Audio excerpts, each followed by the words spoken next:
আচ্ছা, আমি কিন্তু রেডি হয়ে এসেছি। আমি রেডি, আমাকে এখন বেরোতে হবে। এই বাড়ি থেকে কি আর কেউ যাবে? কালকে বিয়ে বাড়ি, আমি জানি না বাড়ি থেকে কেউ যেতে পারবে কিনা। আমরা তো আগে চলে যাই, তারপর যদি কারো মনে হয় আসতে পারে। ঠিক আছে, চলুন তাহলে আসি। হ্যাঁ চলো। বাই দ্য ওয়ে, তুমি কি বই পড়ছিলে ওটা? ওটা ডক্টর সিমসনের বই। ভেরি গুড, খুব ভালো। আমার তো দুটো পার্টই পড়া হয়ে গেছে, থার্ড পার্টটা এখনো হাতে পাইনি, তাই পড়া হয়নি। আমি অনলাইনে অর্ডার করে দিয়েছি। আমার কাছে ছিল স্বতন্ত্রতা, আমি অনলাইনে অর্ডার করেই বইটা পড়ে নিয়েছি। লোকটার লেখাতে এত ক্ল্যারিটি আছে, এত ভালোভাবে লেখা। হ্যাঁ, পরিষ্কার করে লেখা ঠিকই, যা বলেছেন ভালোই বলেছেন, কিন্তু অনেক কন্ট্রাডিকশন আছে। কিরকম? আমার না কি মনে হচ্ছে বলতো না লেখাটা পড়ে, যে উনি ওনার তথ্যগুলো এবং তত্ত্বগুলো রিডারদের ঘাড়ে চাপিয়ে দিয়েছেন, জোর করে চাপিয়ে দিয়েছেন, যাতে রিডাররা নিজেদের ভাবার অবকাশটা কম পায়। সেটা তো নয়, মানুষকে ভাবতে দিতে হবে, তাকে চিন্তাশীল করে তুলতে হবে। উনি এমন অনেক কথা লিখেছেন যেগুলো আমি খুব সহজেই কাউন্টার করতে পারি। আপনি পরের পার্টটা পড়ে দেখবেন, খণ্ডনের কোনো অবকাশই নেই। আপনি আপনার সব প্রশ্নের উত্তর পেয়ে যাবেন। Is it so? হ্যাঁ স্বতন্ত্রদা, একদম। আজকে যাবেন তো? আপনি যদি আমাকে বাড়িতে ড্রপ করতে যান, তখন আমি আপনাকে বইটা দিয়ে দেবো। Thank you. তুমি জানো ভোর, তোমার এই ব্যাপারটা আমার ভীষণ ভালো লাগে।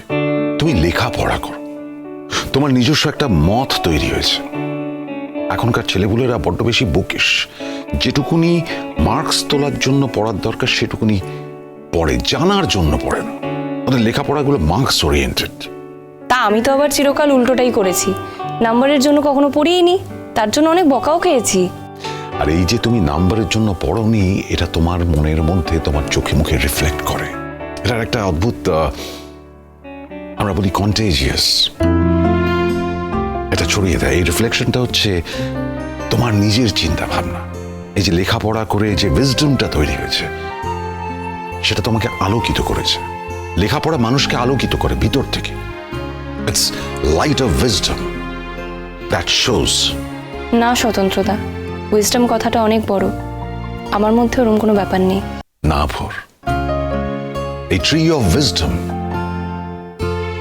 এটা না ধীরে ধীরে বড় হয়, মহিরুহের আকার ধারণ করে, চারিদিকে আলো ছড়িয়ে দেয়, আর সেই আলোটা এসে পড়ে পাশের লোকের উপর।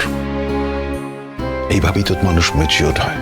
তুমিও ম্যাচিওর করবে, যত পড়বে, যত জানবে, তত বেশি ম্যাচিওর করবে। এই জন্য তোমাকে আমার এত ভালো লাগে। তুমি লেখাপড়া করো, তুমি নিজেকে আপডেটেড রাখো। তোমার ইন্টেলেক্টের সঙ্গে আমি কোথাও ম্যাচ করতে পারি, আমার তোমার সঙ্গে কথা বলে ভালো লাগে। আদারওয়াইজ তোমার বয়সী ছেলে মেয়েরা এখন এত বেশি মেটেরিয়ালিস্টিক, এত বেশি মান্ডেন, যে তাদের সঙ্গে কথাই বলা যায় না। এই যে তুমি নানান বিষয়ে উৎসাহ রাখো, জানার জন্য লেখাপড়া করো, এটা তোমার একটা পজিটিভ দিক। কংগ্রাচুলেশনস। কিসের জন্য স্বতন্ত্রতা? এই যে নিজেকে আপডেটেড রাখার জন্য। সবসময় এটা রাখবে, কখনো হাল ছাড়বে না, হাতে হাত মিলিয়ে এগিয়ে যাবে। দেখবে তাহলে তোমার জীবনটাই পাল্টে গেছে।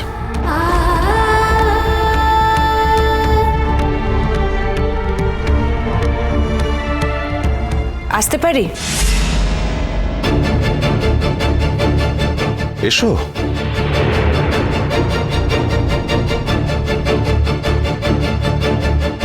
আমার কিছু মান্ডেন কথাবার্তা আছে,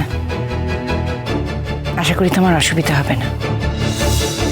না মানে আমার ইন্টেলেক্ট তো অত ভালো নয়, আর তাছাড়া আমি নিজেকে সেরকম ভাবে আপডেটও করে রাখতে পারি। এসব কি বলছো তুমি? কেন, তুমি যে কথাগুলো বলছিলে তার কাউন্টারেই আমি এই কথাগুলো বললাম। না আমি কিন্তু বুঝতে পারি তুমি এত শিক্ষিত একজন মানুষ, একজন ইন্টেলেকচুয়াল মানুষ। আমার মতো একজন মানুষের সঙ্গে কথাবার্তা বলতে তোমার অসুবিধা হতেই পারে। উনি কিন্তু আপনার কথা বলেনি, আপনি তখন ছিলেন না, তাই শুনতে পারেননি। তোমাকে কেউ শেখায়নি? স্বামী আর স্ত্রী যখন কথা বলে, তখন তার মধ্যে কোনো তৃতীয় ব্যক্তির কথা বলা উচিত না? আমরা স্বামী আর স্ত্রী। আমরা যখন কথা বলছি তখন তৃতীয় ব্যক্তি হয়ে সেখানে কথা বলতে এসো না। তাহলে ম্যাম আপনারও ভাবা উচিত যে একজন তৃতীয় ব্যক্তির সামনে স্বামী স্ত্রীরও এমন কোনো কথা বলা উচিত না যেটাতে সেই তৃতীয় ব্যক্তি আনকমফোর্টেবল বা এম্বারাসমেন্ট ফিল করবে। একটা আলোচনা চলছিল, সেটা নিয়েই কথা হতে হতে তোমার কাছে আমি কোনো এক্সপ্লেনেশন চাই। কমলিনী, আমার মনে হচ্ছে তুমি একটু ওভার রিয়াক্ট করছো। সারাদিন প্রচুর খাটাখাটনি গেছে, হয়তো সেই কারণে। তোমার জামা কাপড়গুলো লন্ড্রি থেকে দিয়ে গেল। তুমি বলেছিলে না আজকে সন্ধ্যের প্রোগ্রামে পড়বে, সেই জন্য এইগুলো দিয়েছিলাম।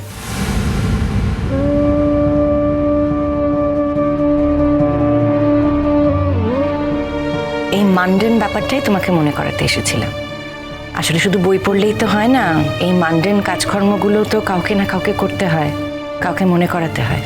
সেজন্য তোমাকে মনে করিয়ে দিয়ে গেলাম। ঠিক আছে, তোমরা কথা বলো। কথা বলার কিছু নেই, আমরা বেরোচ্ছিলাম, এক্ষুনি বেরোতে হবে।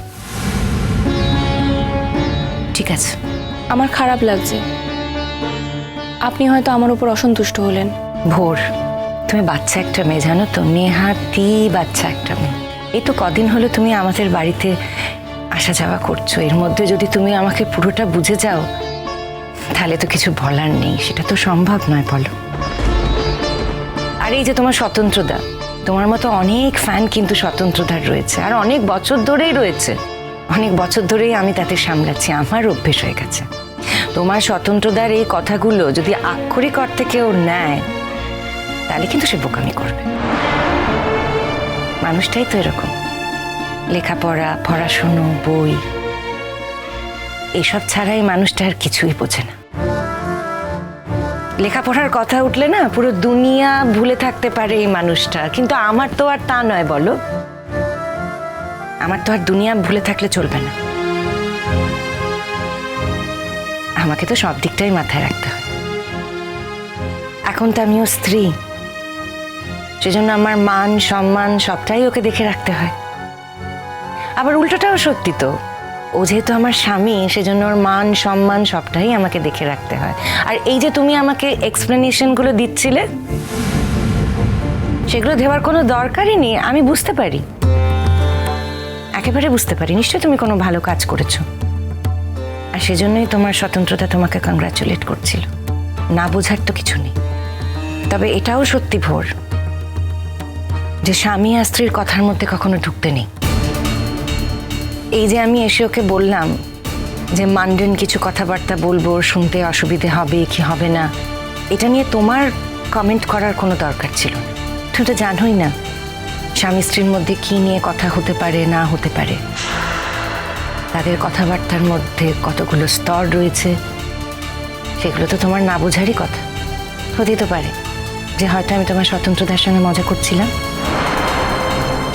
হতে পারে না?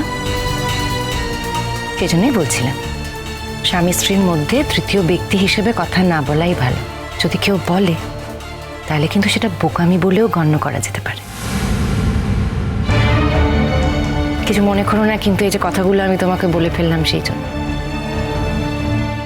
আর তোমার স্যার তো তোমার বিষয়ে সবসময় ভালো কথাই বলে, সবসময় বলে যে তুমি খুব ইন্টেলিজেন্ট। এই যে তোমার ইন্টেলেক্ট, এটা যাতে বজায় থাকে সেটা কিন্তু আমিও চাই। আচ্ছা, আমি তাহলে আসি। তোমার কি ফিরতে রাত হবে? না, প্রোগ্রাম শেষ হলেই আমি চলে আসবো। তাহলে ফেরার সময় ভোরকে নিয়ে এসো। ওর তো এই বাড়িতে ডিনারের নেমন্তন্ন আছে, ওইখানে রাতে ডিনার করে যাবে। অলরেডি আমি ফুল, মনে হয় না ডিনারে আমি আসতে পারবো।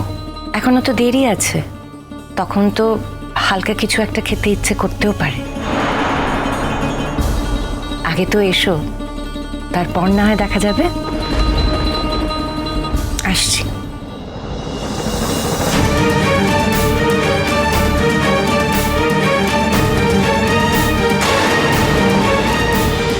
চিরসখা হে